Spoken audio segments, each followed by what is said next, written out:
हाँ।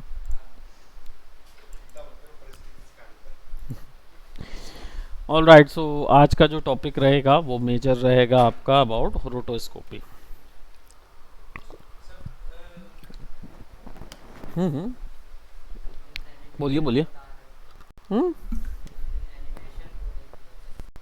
बता तो दिया एनिमेशन। अभी खत्म थोड़ी हुआ एनिमेशन, एनिमेशन आगे और बारी आएगा। शुरुआत में पहले दूसरे दिन में एनिमेशन दे दें। उसमें क्या किए, जितना आपको वर्क था ये वाला ना, इसमें हमने ये चीज़ दी हुई थी। अब देखो ये जो पोर्शन आपको दिख रहा है, ये एनिमेशन जो है, ये वैल्यू आपको ना कर्व एडिटर में भी मिलेगी। उसके लिए वो पर्टिकुलर नॉड जो एनिमेट हो रहा है उसको सेलेक्ट कीजिए। तो कौन सा नॉड एनिमेट हो रहा है, ट्रांसफॉर्म हो रहा है, राइट। तो आप कर्व एडिटर में जाएंगे तो ट्रांसफॉर्म में आपको ट्रांसफॉर्म नॉड कर्व एडिटर में ऐसा नज़र आता है। अब ये आप पहले भी एनकाउंटर किए हैं ना, देखे हैं ना ये चीज़।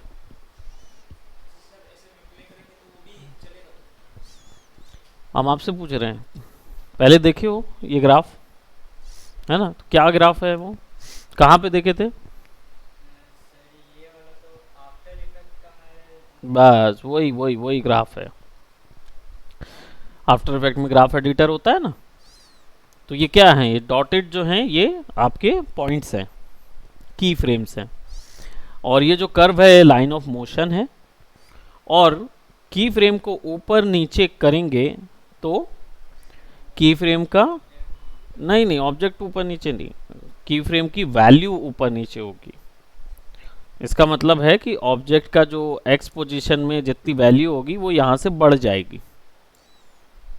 ठीक है, इसको ऐसे समझना कि ये की फ्रेम की वैल्यू ऊपर नीचे हो रही है, या ऑब्जेक्ट डेफिनेटली ऊपर ही होगा। अब ऑब्वियस सी बात है, वाई डायरेक्शन पे 10 गया था, आपने यहाँ से खींच दिया, 20 चला जाएगा।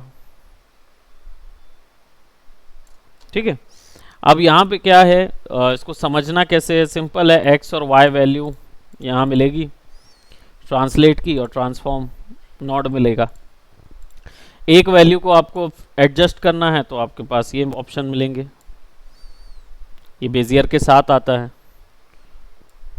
तो जब आप वैल्यू बढ़ा देते हैं, ये एक्स वैल्यू है ना,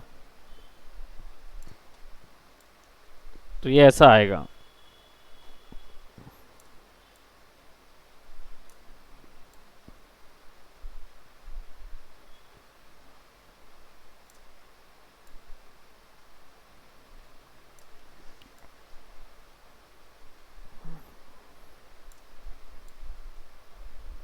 है? तो आप अपनी मर्जी से उसको एडजस्ट कर सकते हो।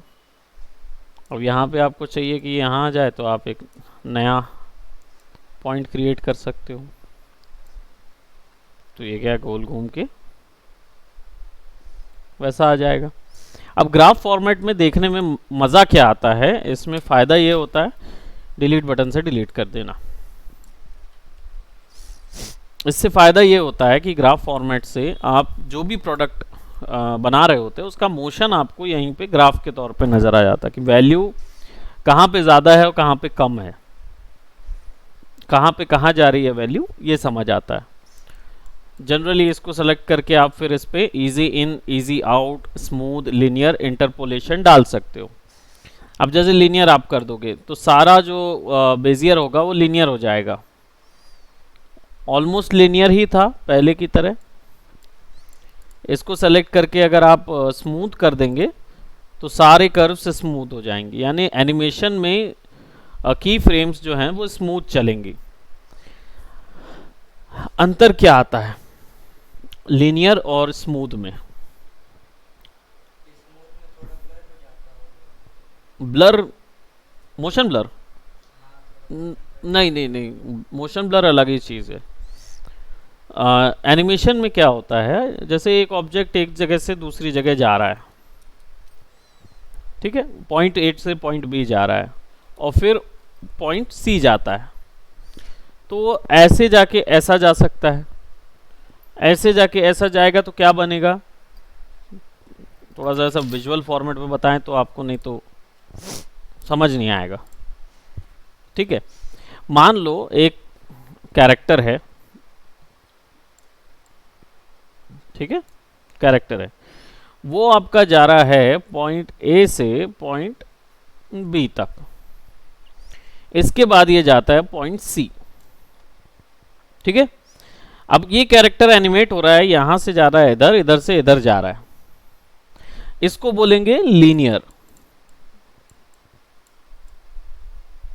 ठीक, ये लीनियर एनिमेशन हो रहा है।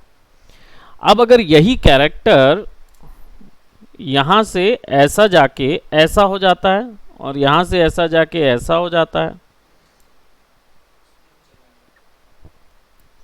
है ना, इधर जाता ही नहीं है, इधर से ऐसा चला जाता, तो ये क्या हो गया?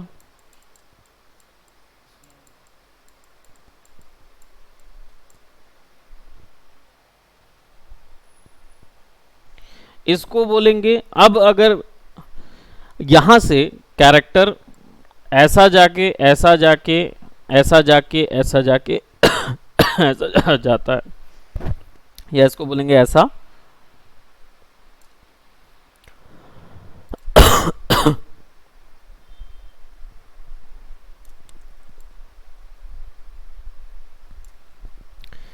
कैरेक्टर डिस्टेंस यहां पे भी खत्म कर रहा है।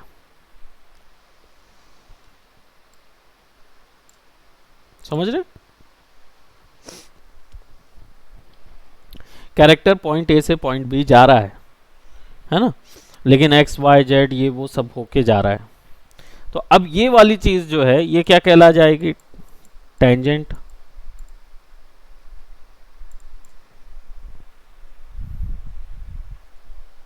समझे? तो ये जो एनिमेशन है, आप अगर यहां से यहां तक का आपने एनिमेशन बनाया और अब आप चाह रहे हो कि नहीं ये एनिमेशन ऐसा स्मूथ हो जाए, तो आपको दोबारा एनिमेट करने के बजाय इन्हीं की फ्रेम्स को सेलेक्ट करके राइट क्लिक करके स्मूथ मारना होगा, तब ये चीज होना चाहिए, है ना। अब जैसे यहाँ पे हमारे पास एक एनिमेशन है, ठीक, इसको कंट्रोल शिफ्ट एक्स करोगे तो ये नॉड अलग हो जाएगा। ठीक, अब इसको फिर से सेलेक्ट करके ट्रांसफॉर्म करते हैं और ये चला जाएगा 1 पे, है ना। टाइप करके 1 दबा दो और राइट क्लिक करके सेट की कर दो।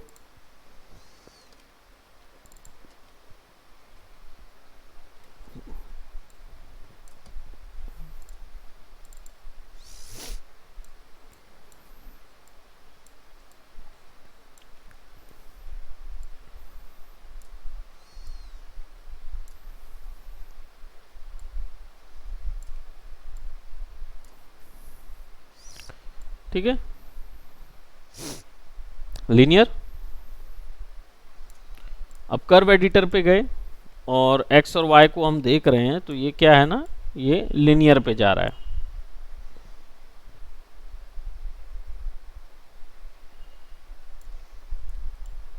यहां से ये दिख रहा है, ये पूरा की फ्रेम आ रहा है ना।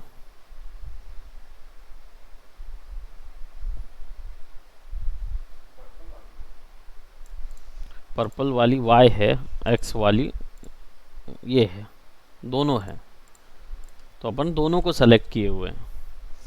अब इस पूरे को सेलेक्ट करके आप यहाँ जाओगे और आप स्मूथ मारोगे तो आपको क्या मिलेगा? बेजियर हैंडल मिल जाएगा। अब आप इस बेजियर हैंडल को फिक्स करोगे ऐसा, यहाँ कर्व दिख रहा है, ये कर्व हो गया। ये कर्व क्यों हुआ? पहले तो लाइन थी, ये देखो टेंजेंट लाइन थी, ऋषभ दिख रहा है, ये point a to point b, point b to point c. अब अगर इसको पूरे को सेलेक्ट करके हमने क्या मार दिया? स्मूथ। अब क्या हो गया? अभी भी टेंजेंट है, लेकिन गौर से देखोगे ना तो यहां पे तुमको एक कर्व नजर आएगा। इसका मतलब है कि ये वाला जो पॉइंट है ना, ये वाला जो पॉइंट आपको मिला है, ये पॉइंट को आप एडजस्ट कर सकते हो। तो जैसे ही बढ़ाओगे तो अब ये कर्व बन गया। तो अब एनिमेशन को आप कर्व के तौर पे यूज कर सकते हो।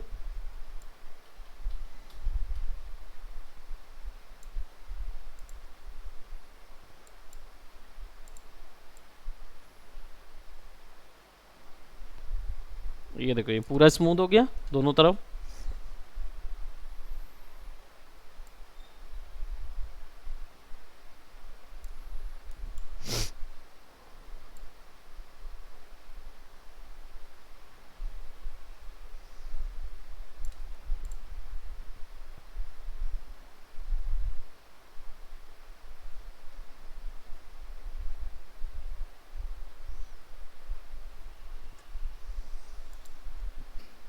समझे कर्व एडिटर का यूज, टेंजेंट से स्मूथ, स्मूथ से हॉरिजॉन्टल। अब देखो हॉरिजॉन्टल क्या हो गया,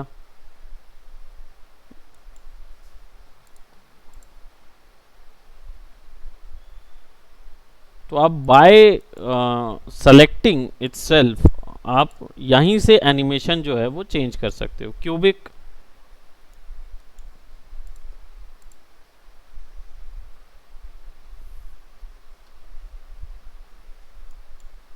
वैल्यू एक्सेसिव ऊपर चली गई।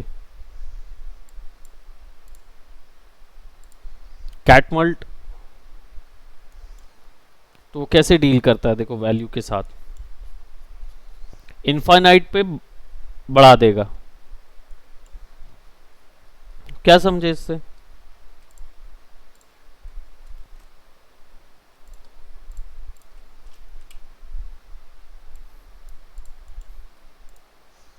कि पहले इसको ट्राई करके देखें, फिर उसके बाद हैवी एनिमेशन में कूदना।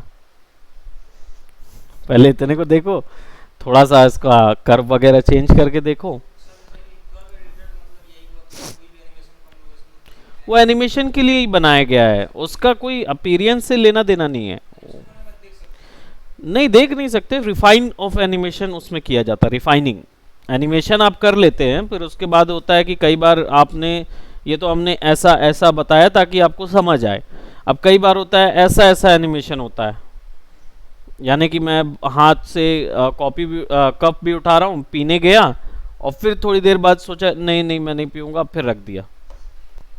अब ये जो एनिमेशन आप बनाओगे ना, तो इसमें जो आपका लाइन ऑफ मोशन होगा वो ऐसा ऐसा बनेगा और फिर यहाँ पे ये ऐसा जाएगा। तो अब क्या होगा जब आप ऐसा बनाओगे और पता चले कि यहाँ पे ये देना है कि इस पोर्शन पे आने के बाद पॉज है, सीन पॉज है कि नहीं ठहरो रुको, ऐसा कुछ दे रहे हो। तो उस चीज को बनाने के लिए आपको एनिमेट करने के लिए वो जर्क आने के बाद वो फिर वो वहां जाना चाहिए। तो इधर पे टेंजेंट होना चाहिए, सेम की फ्रेम में टेंजेंट आना चाहिए, है ना। तो अगर linear to smooth, smooth to linear करना रहेगा तो फिर क्या करेंगे, कर्व एडिटर पे उसके फ्रेम्स को हम एडजस्ट करेंगे। समझे? ऐसे एनिमेशंस में काम आता है। वो सिंपल वाला एनिमेशंस में उतना समझ नहीं आता जितना आपको वो, तो वो रिफाइन करने का काम आता है। अब आपको ये एनिमेट करने बोलूँ ना, तो आप क्या करेंगे मालूम, आप एक्चुअल में इस ऑब्जेक्ट को पकड़ के ऐसा ऐसा ऐसा ऐसा ऐसा करके रखेंगे, की फ्रेम लगाएंगे। आप वो करेंगे, की फ्रेम लगाएंगे उस जगह पे। लेकिन जो टेक्निकल आर्टिस्ट या एनिमेटर होगा वो क्या करेगा, वो ऐसा उठाएगा, ऐसा बनाएगा, एक वापस उधर बना दिया, यानी एक क्यूब बनाएगा, यहाँ से यहाँ, यहाँ से यहाँ, यहाँ से यहाँ, यहाँ से यहाँ, क्यूब बनाएगा एनिमेशन का। और क्यूब बनाने के बाद उन सबको सेलेक्ट करके कर्व एडिटर में स्मूथ मार देगा। तो वो क्या करेगा, उसका काम जो हो जाएगा इजी हो जाएगा, आप तो इसी को मैनेज करते रह जाएंगे। और वो क्या करेगा, वो पट पट पट पट पट पूरा स्मूथ एनिमेशन बना लिया उसने। फिर इधर वाले हिस्से पे जाके बीच में एक की फ्रेम लगाएगा, फिर उसको कर्व एडिटर में ले जाएगा, वैल्यू एडजस्ट करेगा, अपने आप आपका हाथ आगे पीछे होके एडजस्ट हो जाएगा। 2D एनिमेशन की हम बात कर रहे हैं, 3D में भी वैसा ही कुछ होता है। 3D में भी कर्व एडिटर होते हैं, उसमें भी आप यही चीज कर रहे होते हैं। नहीं समझे? थोड़ा बहुत आगे चल के और डेप्थ आ जाएगा, तो कोई ऐसा अभी महारत हासिल हो ऐसा जरूरी नहीं है, ठीक है। तो एकदम आप टॉप पे रहें, एकदम बस प्रैक्टिस करते रहिए। तो ये वाला सेक्शन जो है ये हमने यहाँ पे बनाया हुआ था कि एनिमेशन को स्मूथ वगैरह करने के लिए कर्व एडिटर लगता है। इतना ही बनाने का आपका काम था, राइट। डोप शीट जो है इसका काम क्या होता है, ट्रांसफॉर्म में जाओगे और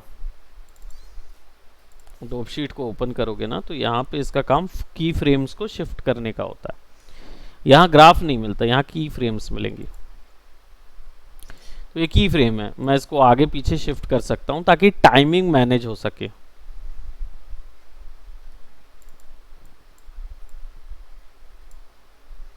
पूरे एनिमेशन की टाइमिंग सेट कर सकता हूँ एक्स वाई जेड की। इंडिविजुअली एडजस्ट करने में तो बहुत टाइम हो जाएगा, तो इससे अच्छा सेलेक्ट करूँ, लगा दो।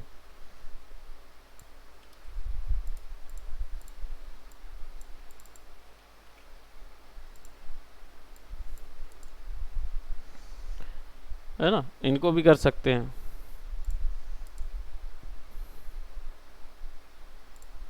ये देखो यहाँ पे कॉपी कर दिया की फ्रेम्स, तो यहाँ से उठाया, यहाँ पे कॉपी कर दिया, तो यहाँ स्लो हो जाएगा।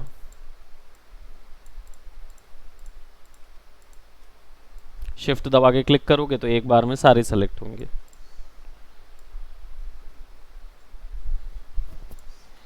समझे?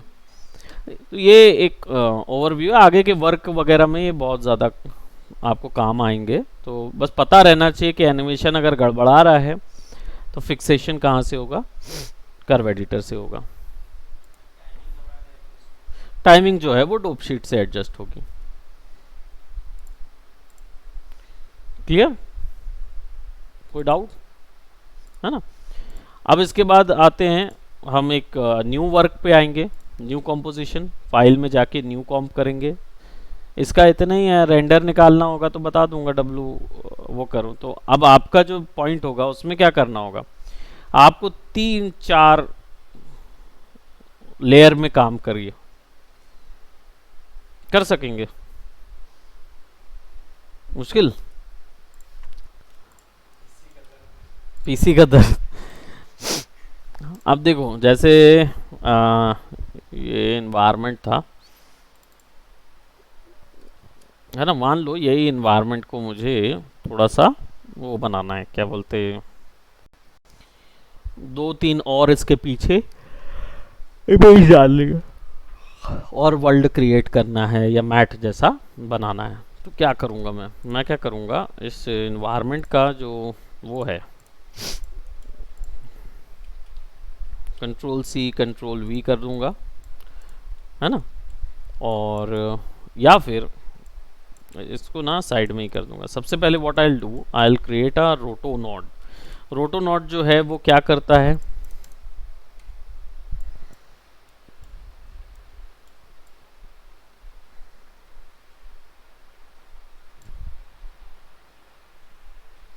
तुम्हें पता नहीं रोटो नोड क्या करता है?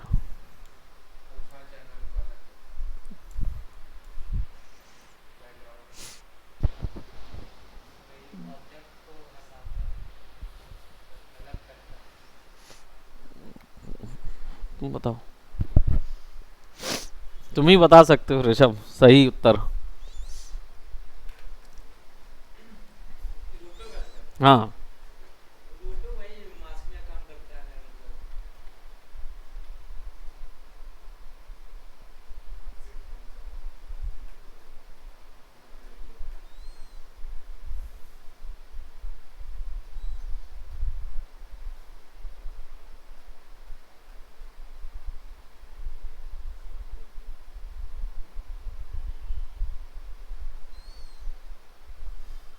करेक्ट जवाब।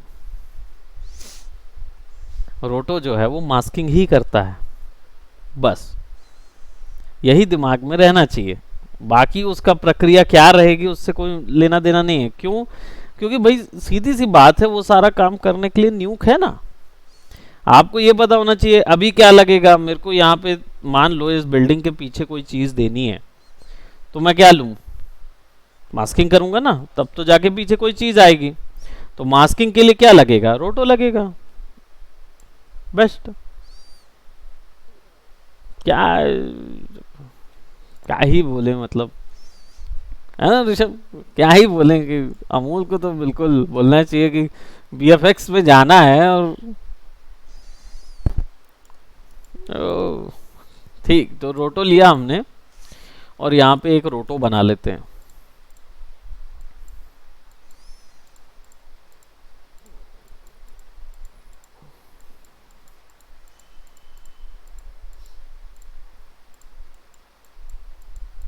कुछ भी हम एक छोटा सा ले ले रहे हैं, डजेंट मैटर कि वो एकदम प्रिसाइज रोटो होना चाहिए, क्योंकि रोटोस्कोपी में हम लोग डेफिनेटली वो करेंगे जिसमें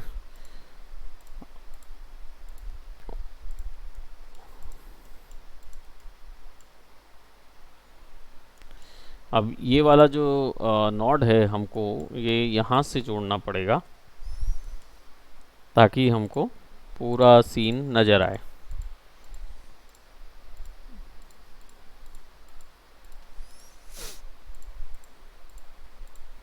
क्लिक और ड्रैग करोगे तो आपको पता ही है स्मूथ हो जाएगा, है ना? ऐसा तो नहीं कि नहीं पता है, पता है, बिल्कुल पता है भाई।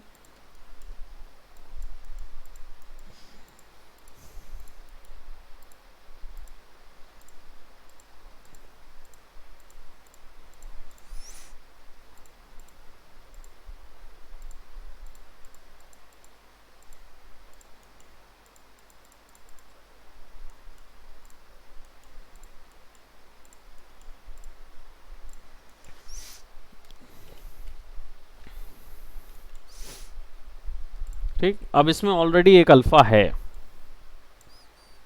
एक अल्फा चैनल है जो कि सब कुछ वाइट रखा हुआ है, तो अल्फा पकड़ेगा कैसे? प्रीमल्ट लगेगा,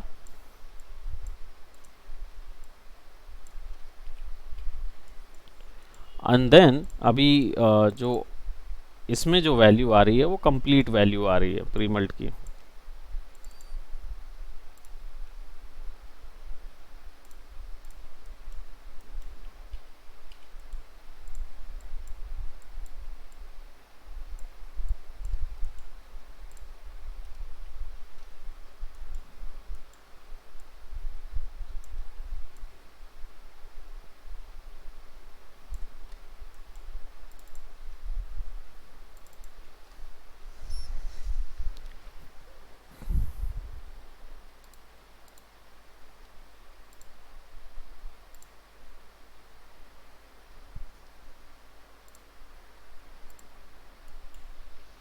प्री मल्टीप्लाई रोटो नॉड में जब ऑलरेडी अल्फा पड़ा हुआ है तो फिर प्री मल्टीप्लाई लगा के अल्फा लगा दो।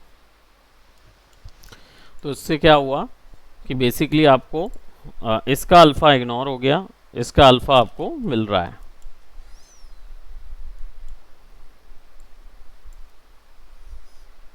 समझे?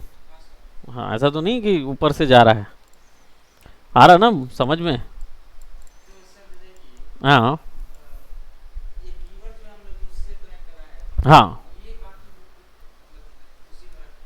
ये वाले इसको काय कुछ छूना, इसको छूना नहीं है क्योंकि ये तो कार है, हम तो पीछे में मैट बना रहे हैं ना, इससे लेना देना है, जो कुछ है सब इधर से लेना देना है। ठीक है, अब देखो यहां से आपने क्या किया, इसको नोट कर दिया तो ये पीछे आ गया, कार सामने आ गई। अब आपको चाहिए स्काई,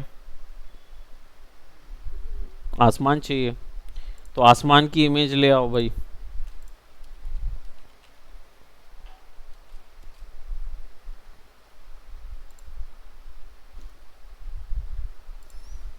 कोई भी ला देते, जैसे वो वाला लेके आते हैं ना, सुंदर आकाश अंतरिक्ष वाला, है ना, थोड़ा सा रात वाला अंतरिक्ष वाला दिखे, पर छोटा ना दिखे, बड़ा दिखे।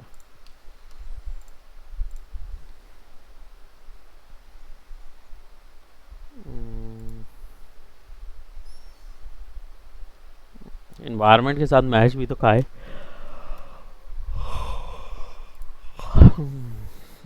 सनसेट ठीक लग रहा, लेकिन ये जो है ये डायरेक्ट काम नहीं करेगा, न्यूक में नहीं करेगा काम वो।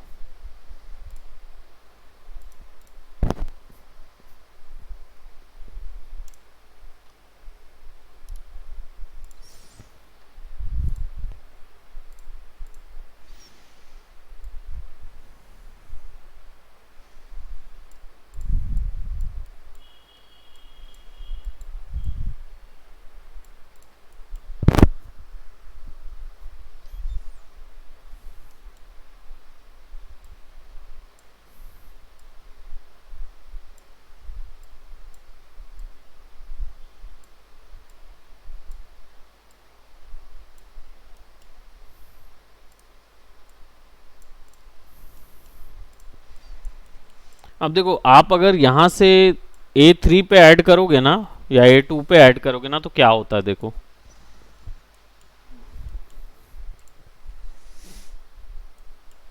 सब चीज इसके पीछे हो गई,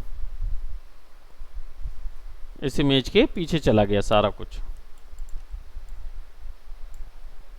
वो अपने को नहीं चाहिए।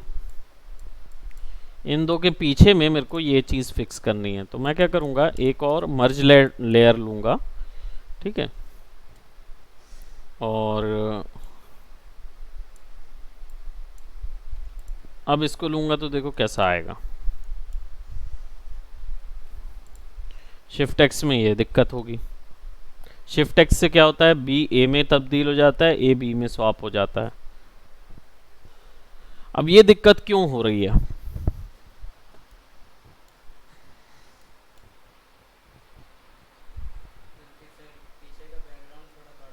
Very good. बैकग्राउंड का साइज बिल्कुल अलग है। कितना साइज है, 1024, और इसका साइज कितना है,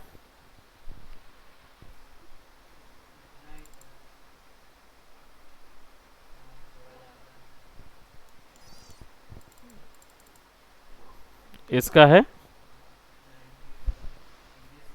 इसका 1920 है रीड 4 का, और रीड 3 का 1024 है। यानी रीड 3 जो है, जो सामने वाली है, वो छोटी है इसके मुताबिक। तो अब बड़ा करने के लिए ट्रांसफॉर्म लेयर तो है, ट्रांसफॉर्म से आप उसको स्केल करके बड़ा कर सकते हो, लेकिन अगर फॉर्मेट, यानी ये जो फॉर्मेट है, अगर इसी को कॉपी किया जा सके तो क्या ही बात है। तो इसके लिए एक नॉड आता है, री फॉर्मेट नॉड।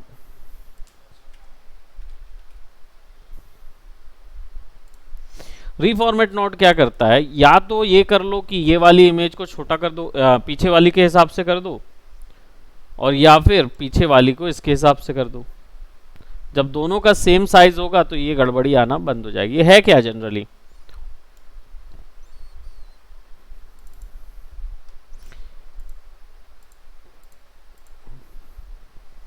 एक मिनट, मर्ज नोट कहाँ गया,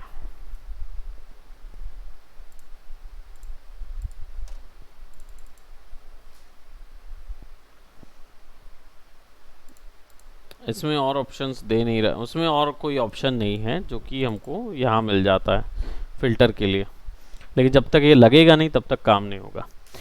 हाँ, तो बताओ, ये होता क्या है, ये बेसिकली जितना इमेज कम पड़ता है उतना इमेज तो फिक्स है, इतना तो बिल्कुल परफेक्ट आएगा, लेकिन जैसे ही उससे पार उधर गया तो वो उसी पिक्सल को लेके खींच देता है, ड्रॉ कर देता है उसके आगे। इसलिए ये पोलराइज्ड ड्राइंग आपको मिलती है जो कि खिंचती जाती है।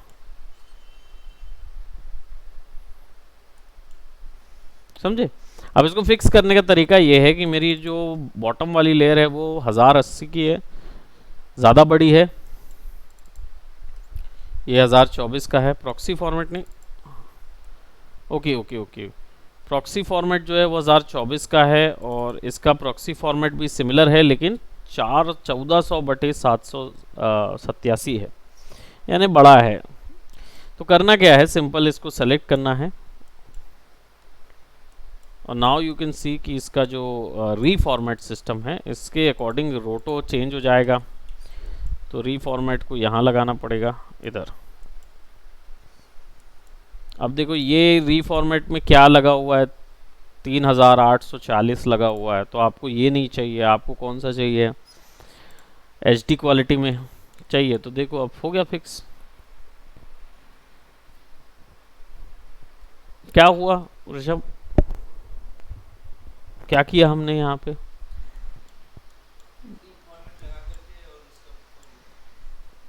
प्रॉब्लम क्या हो रहा था, what is the problem, background का साइज बड़ा था, बिल्कुल करेक्ट। हाँ, मतलब जिसमें वो फिक्स नहीं हो पा रहा था फ्रेम में हमारी इमेज, तो फिक्स करने के लिए हमने क्या किया,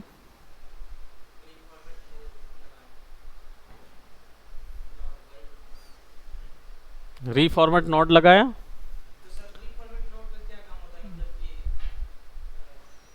रीफॉर्मेट का मतलब क्या होता है, हम्म।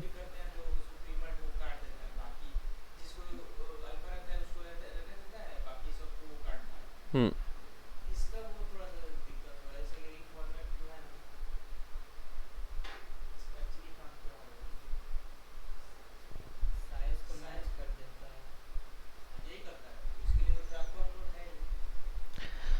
अब ट्रांसफॉर्म जो है वो सबसे पुराना नोड है।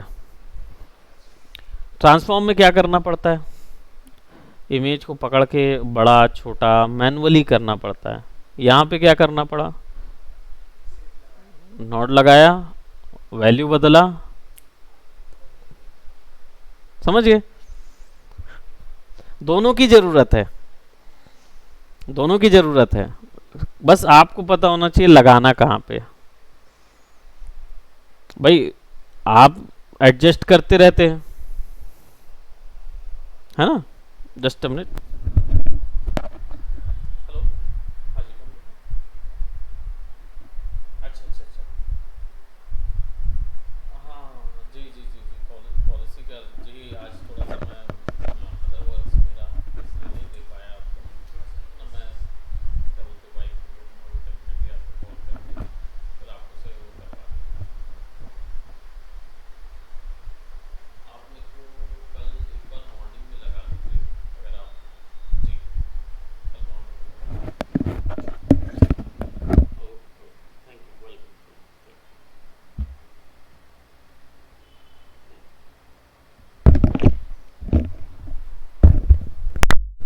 क्या समझिए? मैनुअली भी ट्रांसफॉर्म करते हैं तो भी ऐसे ही आ जाता आउटपुट, लेकिन मैनुअल करने में क्या टाइम ज़्यादा खर्चा होता है। अभी आप लोग अपना वर्क फ्लो ना किस हिसाब से तैयार करो।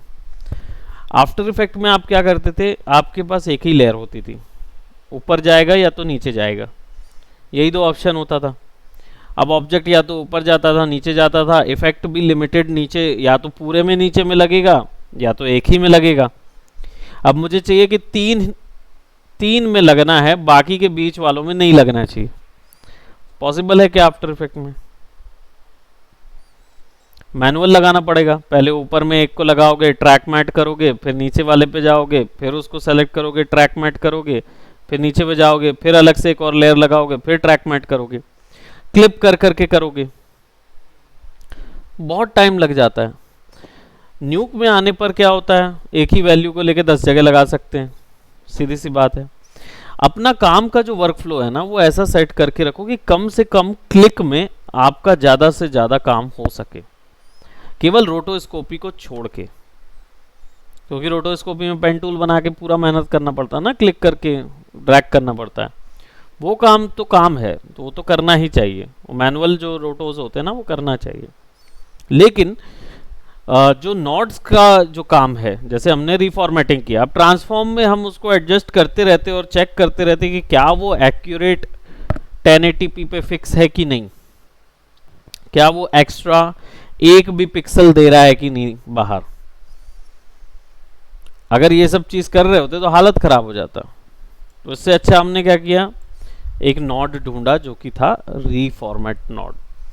अब क्या है, सिंपल रीफॉर्मेट नोड कॉल करो, लगाओ, यहां से वैल्यू सेट कर दो, जो वैल्यू चाहिए अपने आप वो क्लैंप करके दे देगा, फिक्स करके। अब इसको अगर मूव कराना है तब ट्रांसफॉर्म लगेगा।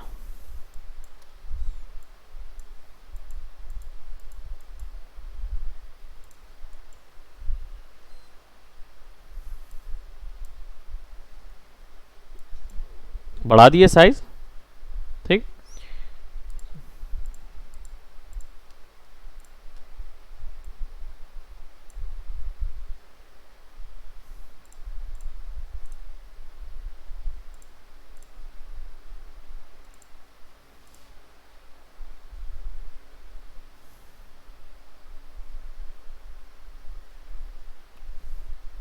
Layer by layer by layer by layer. अब आप बोलेंगे सर एजेस, तो एजेस आपको पता ही है कि रोटो के अंदर फेदर आपको चाहिए होगा। फेदर पे जाइए और फेदर आप बेजियर को सेलेक्ट कीजिए, फेदर बढ़ा दीजिए।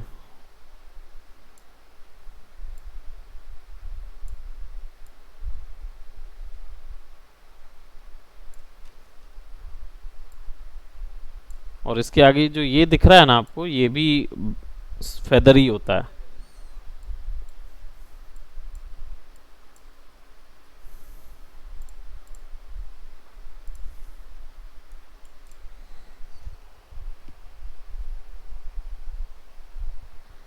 क्लियर हुआ? अब देखो ये कैसा हौच पौच हो गया, ढेर सारा नोड नोड इधर ही उधर, इधर उधर नोड लगा हुआ है। सिंपल सेलेक्ट करो, कंट्रोल एल दबाओ, कैंसिल, उप्स,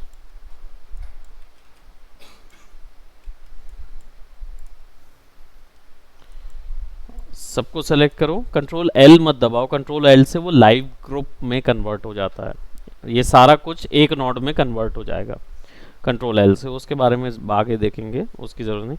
अभी सिंपल एल दबा दो, एल दबा दोगे तो सब लेआउट सेट हो जाएगा।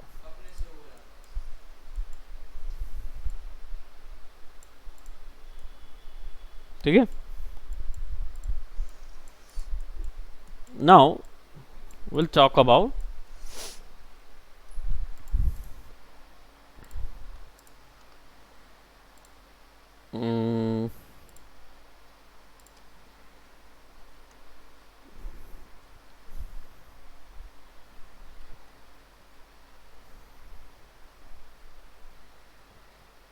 रोटोस्कोपी के बारे में बात करेंगे, बट कुछ वो देखेंगे वीडियो जो उसको हम आगे चल के रोटो कर पाए।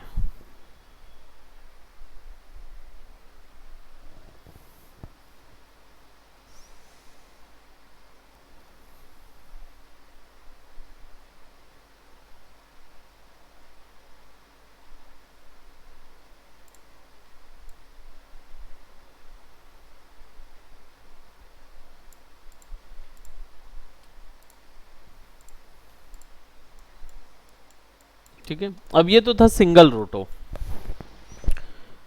एक जगह लगा दिए तो मास्क हो गया, दिस इज कॉल्ड मास्किंग। अब मास्किंग जब एनिमेशन हो जाता है ना, तब वो रोटोस्कोपी पे आ जाता है, उसको रोटोस्कोपी बोलते हैं। अब इसको अपन सेलेक्ट करेंगे और यहाँ पे आएंगे एंड देन विल रोटो दिस।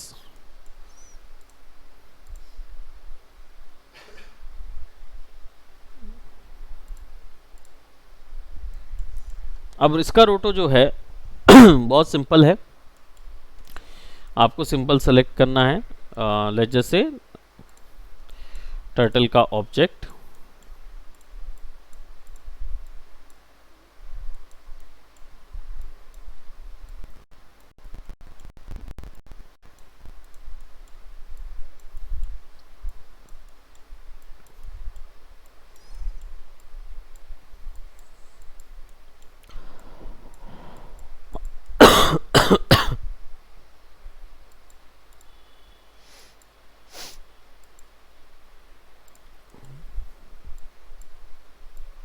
पेट का हिस्सा, पूंछ का हिस्सा।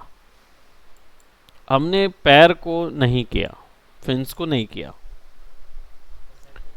ऐसा इसलिए क्योंकि रोटोस्कोपी में क्या होता है, जनरली हम सोचते हैं ये पूरा का पूरा सेलेक्ट कर लेते हैं और फिर वो जहाँ जहाँ शिफ्ट होता रहता है वहाँ वहाँ शिफ्ट करते रहते है ना।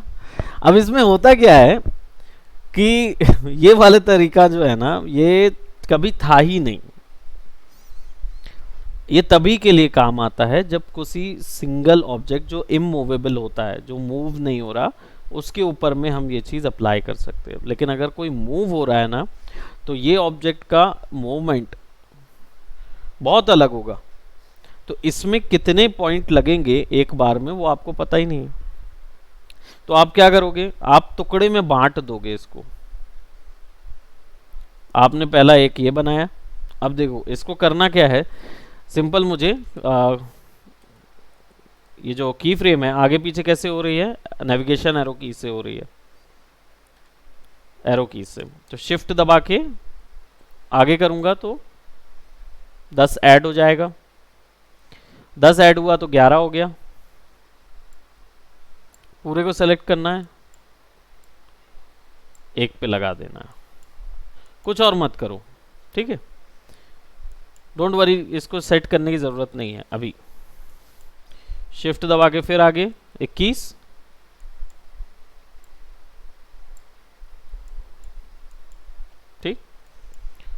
बस एक पॉइंट पकड़ लो कि वो कहाँ रहेगा। एक पॉइंट, कोई भी एक पॉइंट जिसकी पोजीशन वहीं वहीं रहेगी पूरे टाइम। शिफ्ट दबा के 31। अब मुझे पता है ये पॉइंट हमेशा यहीं रह रहा है, तो इस पॉइंट को हमेशा यहाँ रख दो, बाकी इग्नोर करो। 41 यहीं, 51,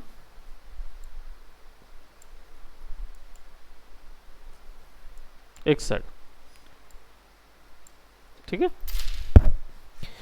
अब देखो पोजीशन को जब मैं पीछे खींचता हूं, मैं 60 61 तक ही कर रहा हूं, फ्रेम एडजस्ट हो रहा है वो। अब बात यह है कि जैसे ही मैं यहाँ देखता हूँ कि मैं इसको छठे फ्रेम पे आता हूँ, मैं देख रहा हूँ ये जगह छूट रही है, देन मैं इसको सेलेक्ट करके फिक्स करता हूँ।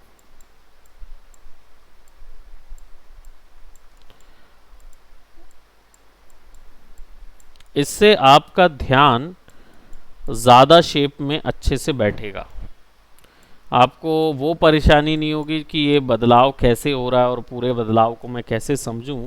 इससे बेहतर है कि आप सिंपली यहाँ पे सेलेक्ट करो और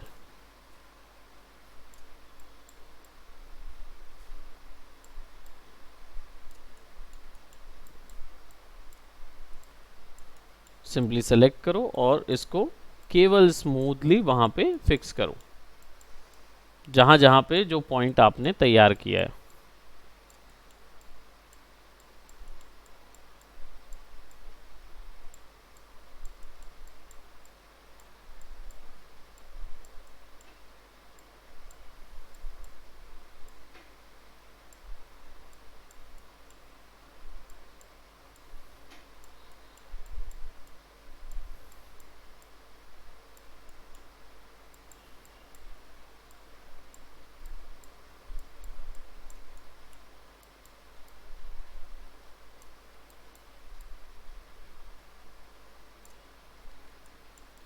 ठीक।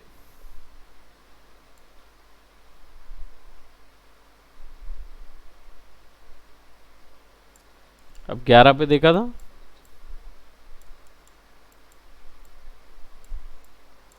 तो आप क्लोज आ जाओगे अपने गोल के, जो आपका पॉइंट है ना उसे क्लोज आ जाओगे कि अच्छा ये पॉइंट कहाँ पे था वो मेरे को पता है।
हाँ?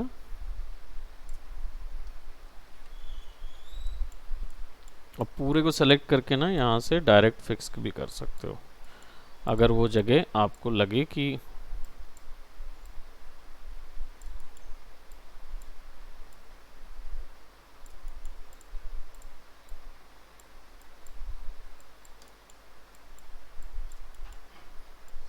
हम्म। हाँ।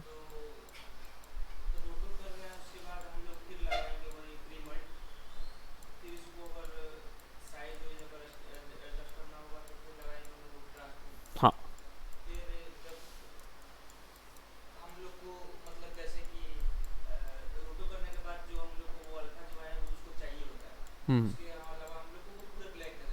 हाँ,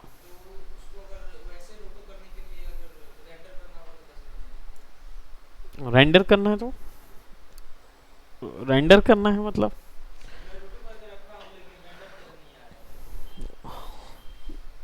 पीएनजी सीक्वेंस निकालते नहीं बन रहा इसका अनयूक का। तो पीएनजी सीक्वेंस निकालने में क्या दिक्कत हो रही? आप बैकग्राउंड लेस वीडियो चाह रहे हो ना, तो आप पीएनजी सीक्वेंस निकालो, इमेज निकालो। 150 इमेज निकालोगे, आफ्टर इफेक्ट में ले जाके या न्यूक में ले जाके लाओगे वापस से, तो सीक्वेंस बन जाती है, वापस से वीडियो जैसा बन जाएगा, पर विदाउट बैकग्राउंड बनेगा। हाँ, तो एमओवी वाले में मूवीज कभी बैकग्राउंड आती ही नहीं है, बैकग्राउंड लेस वीडियोस कहाँ आते हैं? बैकग्राउंड लेस वीडियोस नहीं आते हैं, बैकग्राउंड लेस इमेज सीक्वेंसेस आते हैं, जिसमें इमेज के फॉर्मेट में वीडियो होता है। पीएनजी सीक्वेंस में काम करना सिखाया था कि नहीं सिखाया था? याद नहीं हो? देखो दिखा रहे हो।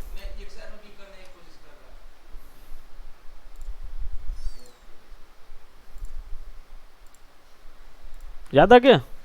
नहीं, देखो ये न्यूक है, ये जो निकाले ना, ये सिंगल फोटोशॉप में ओपन करेंगे तो कैसा दिखेगा? विदाउट बैकग्राउंड रहेगा, है ना?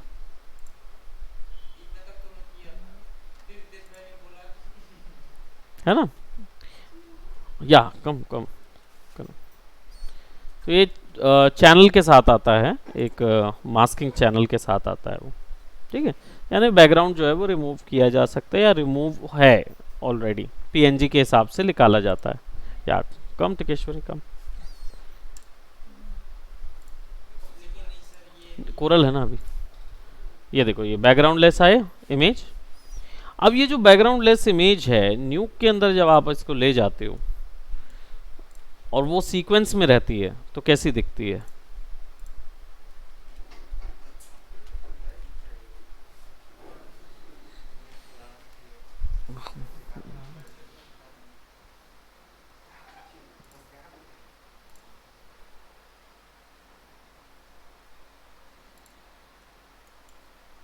ये कैसा आता है यहाँ पे?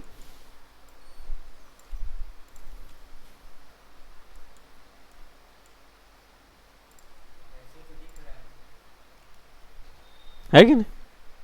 है वो वीडियो जैसा प्लेबैक हो रहा है, लेकिन है वो क्या? इमेजेस, पीएनजी सीक्वेंस है वो, इमेजेस हैं, लेकिन वो दिख कैसी रही हैं?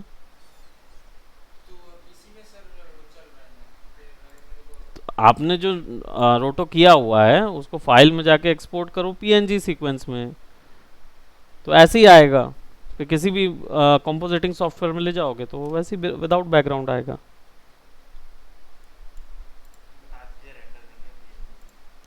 इसका रेंडर देखना है ना, W दबाइए,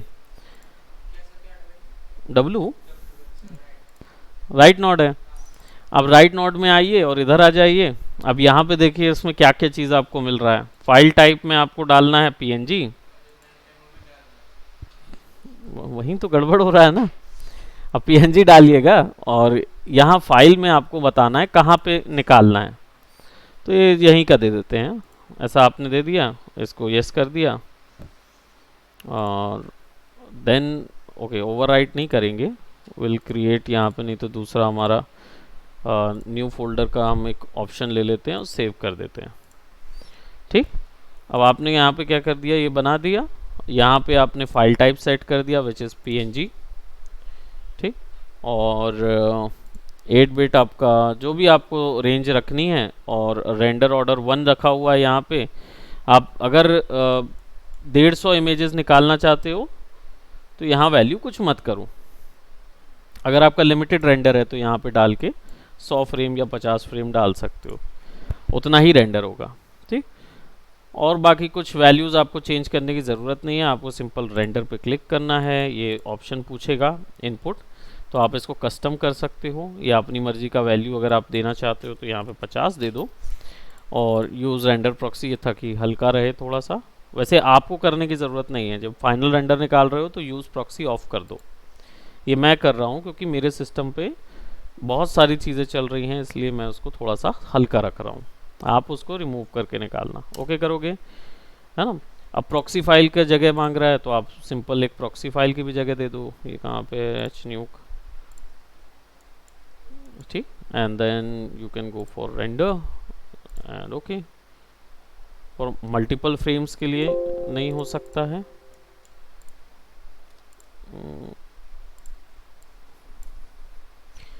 ओके, ये प्रोबेबली इसलिए क्योंकि यहाँ ना नाम डालना पड़ेगा, तो आप डाल दो रेंडर पीएनजी सीक्वेंसेस है तो हैशटैग हैशटैग हैशटैग डालना पड़ेगा, ताकि कितने नंबर डालेंगे वो वहाँ पे आएगा। न्यूक है भाई, आप न्यूक सीख रहे हो, थोड़ा सा तो आपको टेक्निकल होना पड़ेगा। डॉट पीएनजी, ठीक है, hashtag hashtag hashtag dot PNG, PNG डालना ज़रूरी है, नहीं डालेंगे ना तो वो फॉर्मेट नहीं समझेगा। अब देखो, अब सब फॉर्मेट समझ गया वो, अब करोगे वो हो जाएगा। वो डालना ज़रूरी है, हैश नहीं डालेंगे ना तो नहीं होगा वो। 3 दिन परेशान थे इन लोग।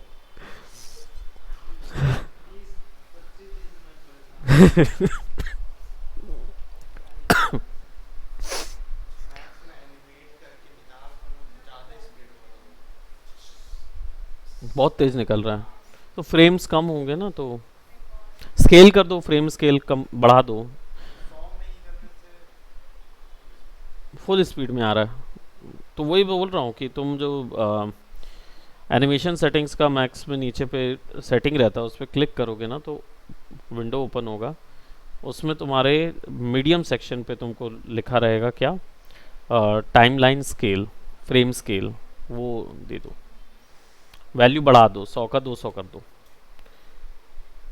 तो जहाँ तेज चल रहा है वहीं पे x1214 कर सकते हो, तो हो जाएगा उतने। हाँ हो गया, तो फाइनली ये ऐसा आ गया रेंडर सीक्वेंसेस इमेजेस।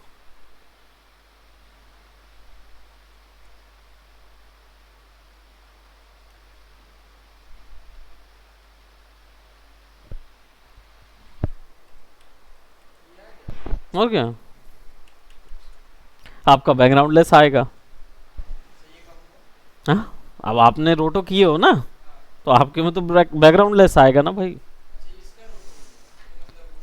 हम्म,